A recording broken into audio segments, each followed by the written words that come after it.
So Rav Chaim Kanievsky continues quoting his encyclopedic knowledge of all over Torah Sheba'al Peh, and he says, in a sefer, in a chazal that's called the Orchos Yosher Rabbi Akiva, it says, "Afilu k'Moshe Rabbeinu," even if a person would be on the level of Moshe Rabbeinu, or k'Avram Avinu, or they would be on the level of Avram Avinu. It's two pretty good people to be like in this world.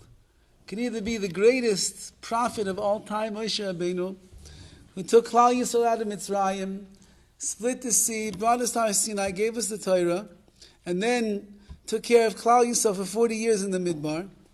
Or Avram Avinu, who was the first man in the world after so many years and years of idol worship and avodah zarah to reintroduce HaKadosh Baruch Hu to the world, and everyone is Bnei Avram. We're all in this world because of what he did. Even if a person would be on that madreg, on that level of a Moshe Rabbeinu and Avram Avinu, however, v'yesh lo gasus v'ruach, but if they would be conceited and they would be haughty, as we pointed out before, Moshe Rabbeinu, one of the things that made him so great was his anivus, was humility. Avram Avinu also, one of his great traits was his humility. So if you would be on their level, but you would have gasus haruach, you would have this arrogance and this inflated ego, says the Rabbi Akiva, lo yinake, a person will not escape punishment, v'nikra ta'eva, and they are called an abomination. So it doesn't matter how great your prophecy is, or how great your amun in HaKadosh Baruch Hu is, and how many levels you reached in Avodas Hashem, if a person is plagued by gasas haruach, which is the arrogance that we're describing over here, it doesn't really matter, because Hashem is going to punish a person, and they're called an abomination.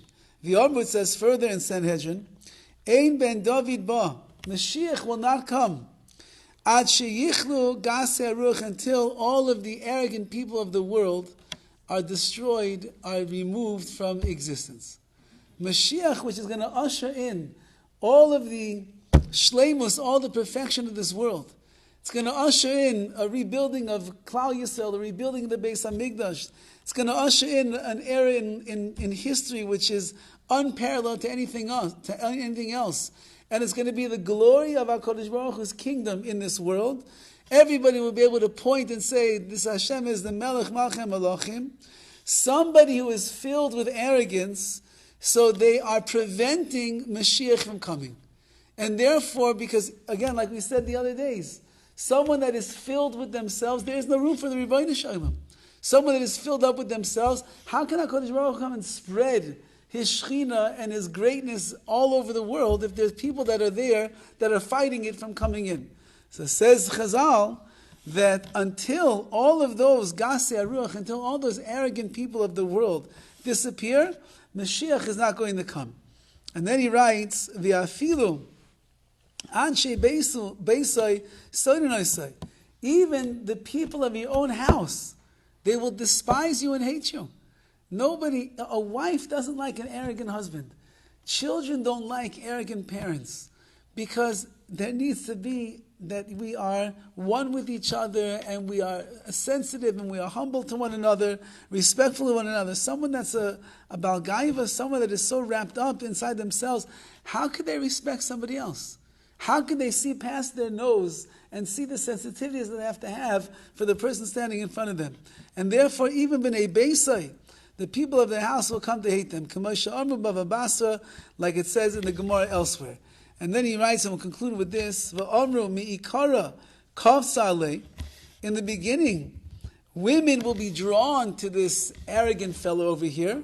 You know, he walks in, he's a big shot. He's flashing his goods and his money and his possessions and his personality and his pompousness and all the different things. So at first they will be enamored by him. However, ulebesoif mitazel alayhu, at the end, she will eventually come to despise him.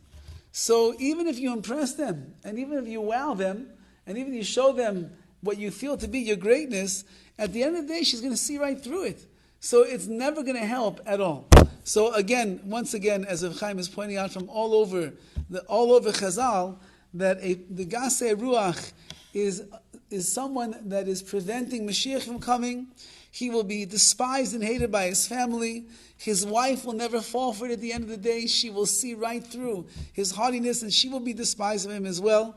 And therefore, Be'ez Hashem, as we keep saying, we have to continue working on the anava, on the humility that begs of a person who wants to follow in the ways of Hashem.